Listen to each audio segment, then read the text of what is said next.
2 वाजलेले आहेत. आम्ही आला टाकळीला आणि टाकळीला येऊन आम्ही काहीच केलं नाही, नुसतं म्हातारीला सोडलंय. आता चाललात परत दोघी जावा. आणि आजच्या ब्लॉगला सुरुवात झाली आहे. नमस्कार मित्रांनो, आम्ही आलात आचार्य टाकळीमध्ये. माझं माहेर आहे आचार्य टाकळी. आम्ही आमच्या आईला सोडायला आलतो, म्हणजे आबाईला. आबाई इकडे बघ, हाय कर असं, हाय तिकडून नदी गेलेली आहे.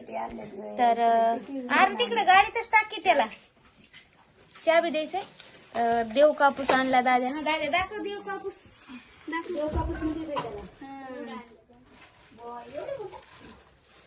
आता सध्याचं नंदीचं आगमन झालेलं आहे आमच्याकडे. तर ती आलेली आहे. आम्ही येऊन बसला तिथं.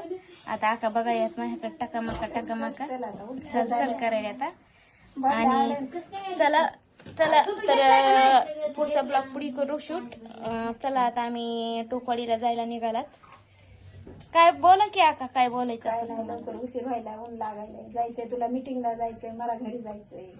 चलो तर माझ्या 85 मिनिटाला मीटिंग आहे. मला रिपोर्ट गोळा करायची. चालायचं, पाणी नका प्यायचं. मग मी म्हणलं मला ताण लागल्यावर घेतलं सोडून दिलंय सारवायचं.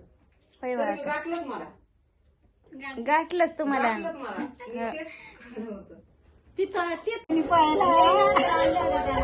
नाही, छान आली होती त्यानं. आणि ढोलनं पाडून टाकली. दोघं लेकरं गेले घेऊन गाडी. आणि एवढी भारी पापडी होती, लयच भारी होती पापडी. मी पण मग तुम्ही हाय कर, हाय करा. इकडे बघा, हाय करा की असं करा.